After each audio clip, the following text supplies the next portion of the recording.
السلام علیکم، بسم اللہ الرحمن الرحیم۔ اللہ پر بھروسے کی ایک بے مثال کہانی۔ ایک خاتون جب بھی اپنے شوہر کی پسند کا کھانا لاتی تو شوہر کہتا اچھا ہے لیکن میری ماں اس سے بہتر پکاتی ہے۔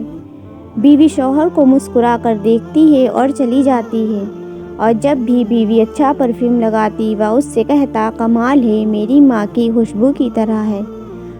وہ مسکرا کر رہ جاتی، اور اس طرح اس خاتون نے ساری زندگی ایسے ہی الفاظ سن کر گزاری۔ ماں کرتی ہے، ماں کہتی ہے، ماں کا پرفیوم، ماں کا کھانا پکانا وغیرہ وغیرہ۔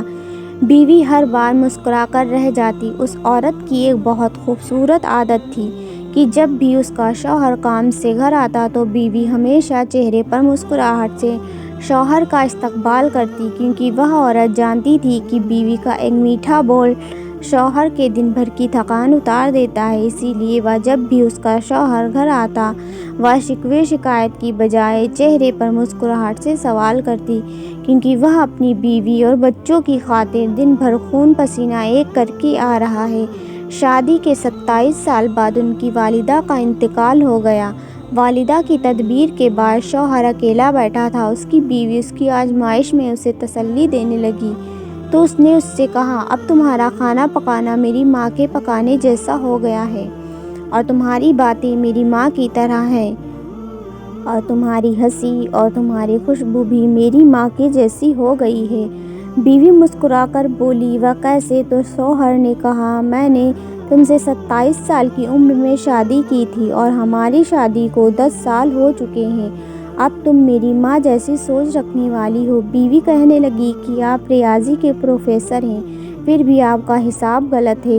شوہر نے کہا وہ کیسے؟ بیوی کہنے لگی میں جب تک زندہ ہوں آپ کی ماں کے برابر نہیں بن سکتی، ان کے 34 سال دینا میرے 27 سال کے برابر نہیں ہو سکتے، اور جس کے قدموں کے نیچے جنت ہے میں ان کے برابر نہیں ہو سکتی۔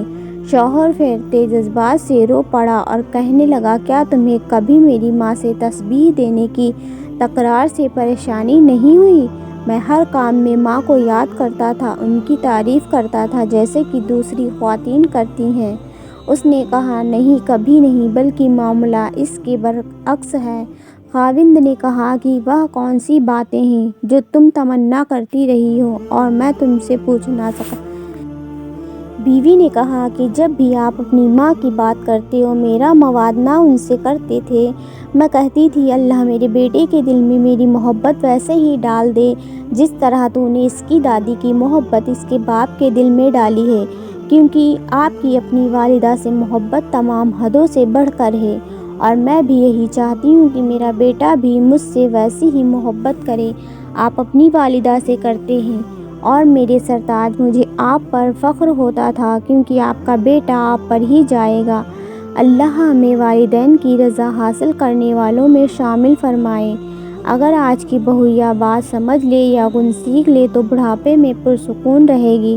آج کسی کے بیٹے پر قبضہ جمانے کی کوشش کل اپنے بیٹے کو ہاتھوں سے نکال دے گی، کیونکہ یہ دنیا مکافاتی عمل کا نام ہے۔ آج کسی کی راہ میں تم پتھر رکھو گے تو آنے والا وقت تمہاری راہ میں پہاڑ بن جائے گا۔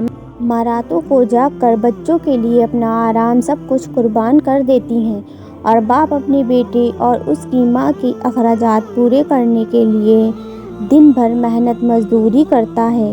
اگر اللہ تعالیٰ نے والدین کے دل میں ان کی اولاد کے لیے بے پناہ محبت اور اشارہ کا جذبہ نہ رکھا ہوتا تو یقیناً بچے کی صحیح معنوں میں پرورش اور تربیت نہ ہو پاتی۔